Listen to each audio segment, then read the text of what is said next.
Timothy Njoya is a controversial person. He has an island on his plot, where he has a lake on his plot. When he feels like, he takes a boat and goes around, and it is written a lot of philosophical things. Jamaa wamechizi bila hata kutake dhome. Suppose he would have been a drinker of alcohol and a smoker or something.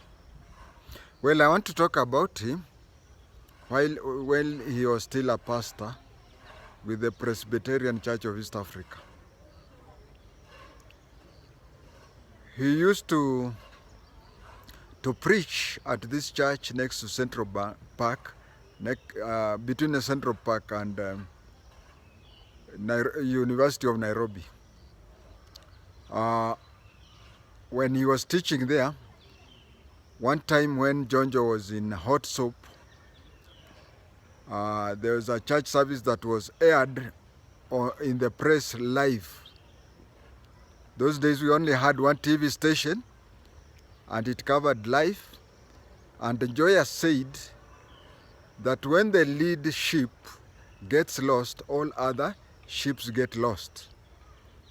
So we should pray for the lead ship not to get lost so that other ships don't get lost. Anything talked in parables can be interpreted very many ways.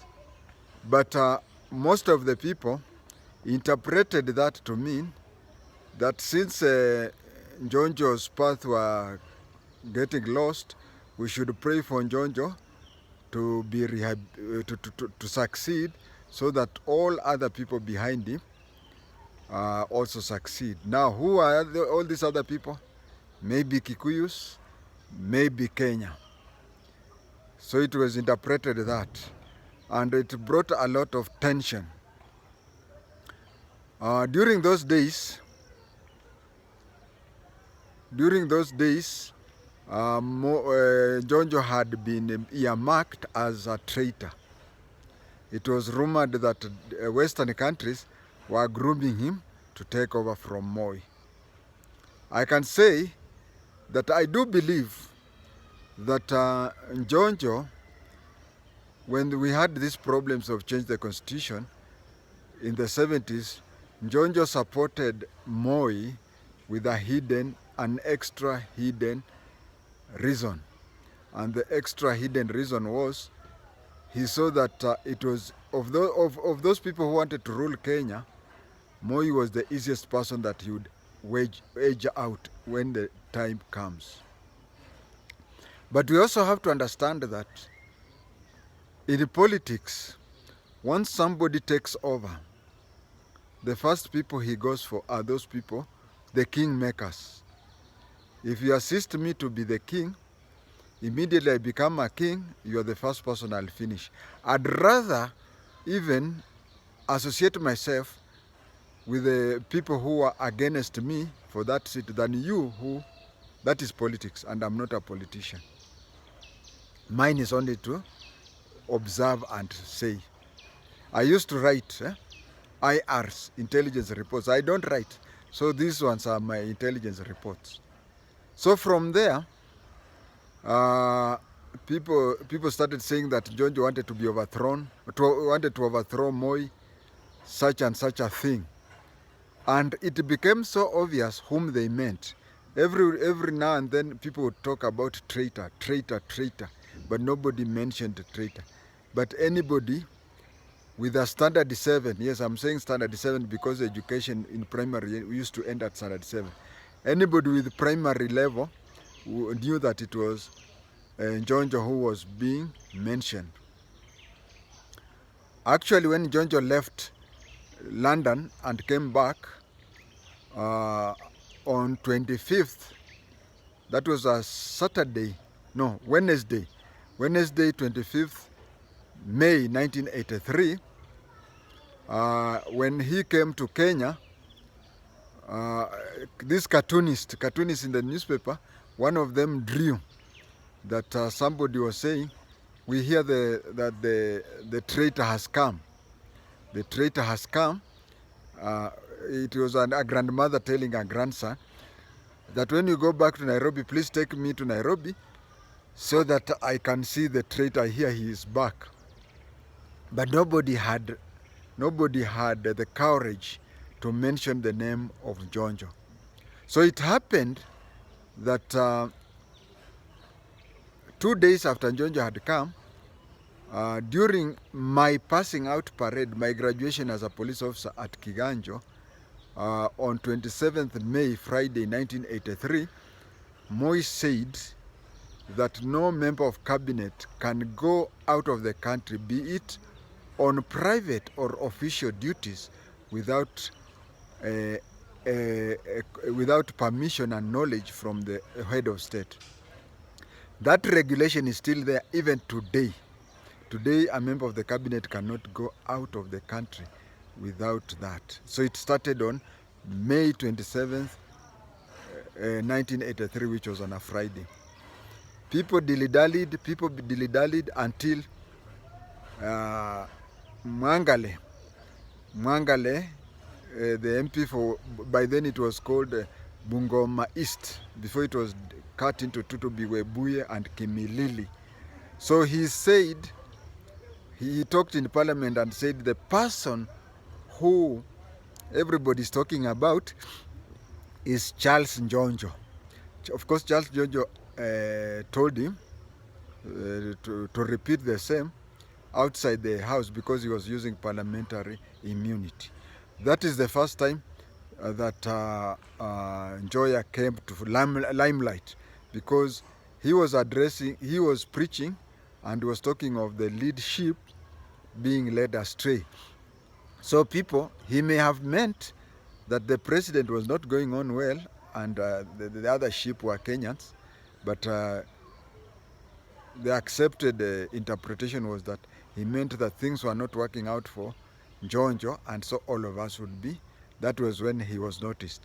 Then the Moi government put pressure on PCEA to remove him from Nairobi and take him to the outside Nairobi.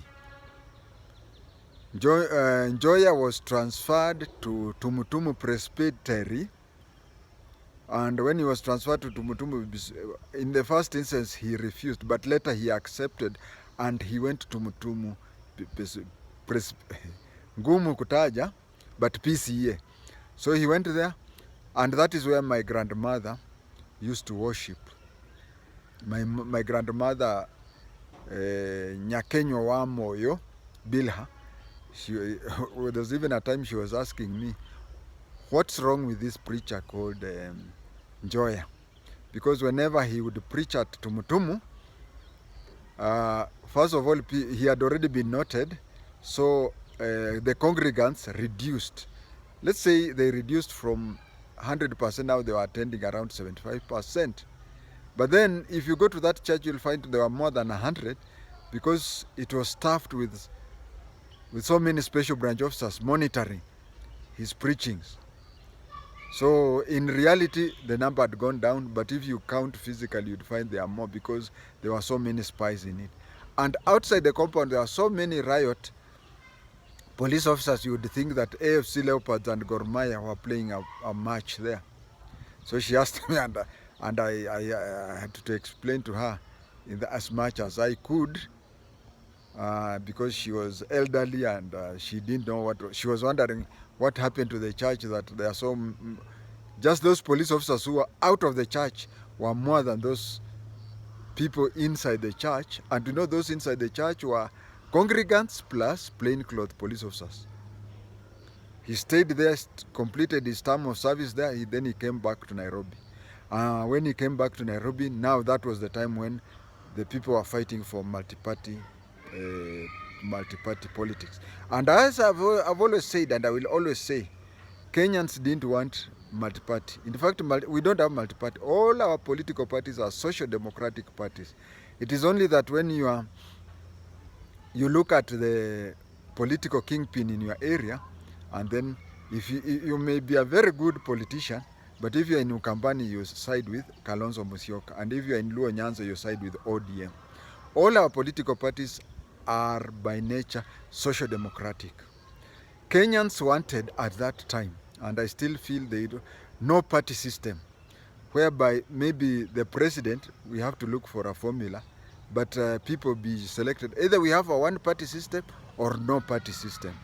That one I've already, in my first few recordings, I have talked about different political leanings. You can watch that. So it happened again that these people, who included Reverend Joya, were demonstrating outside the parliament, one of the parliamentary occasions. And then in the famous picture, you know, by then Gumo was known, and Gumo by nature from his childhood is a ruffian, is somebody. So he had organized youths to come and beat up those people who were demonstrating. And in a very famous picture, footage, you can see there was somebody, Lihotio staying in Kangemi, and APs were there. You know, APs and other police officers are trained in labor, not labor, but they are trained in riot control. And you see in riot, when somebody you are chasing falls down and whatever, you don't beat him, you just stand there. So you are supposed to cease attacking when the threat is. So the APs were just looking at him, watching out, should he try to do monkey tricks, they would beat him. And the Hotio came and took one of the riot clubs from one of them and started beating Njoya in the most famous way. They later became friends, and actually the Hotio for a long time, he used to go for handouts from, because Joya was telling him that you are a ruffian because you don't have food. Why can't you just come, I give you something for your rent and whatever, so that you stop your thuggerism. And then when Multiparty came, just as usual, you can see South Africans were very good in music, protest music, but when the government became theirs, they had nothing to protest, so their South African music died. And Joya, after Multiparty came, he lost his touch, and also he retired and went to a retirement home where he built a lake in his land. He only came out publicly because he was a vice chairman of the task force for the TJRC, whose chairman was Professor Makau Mutua. Thank you.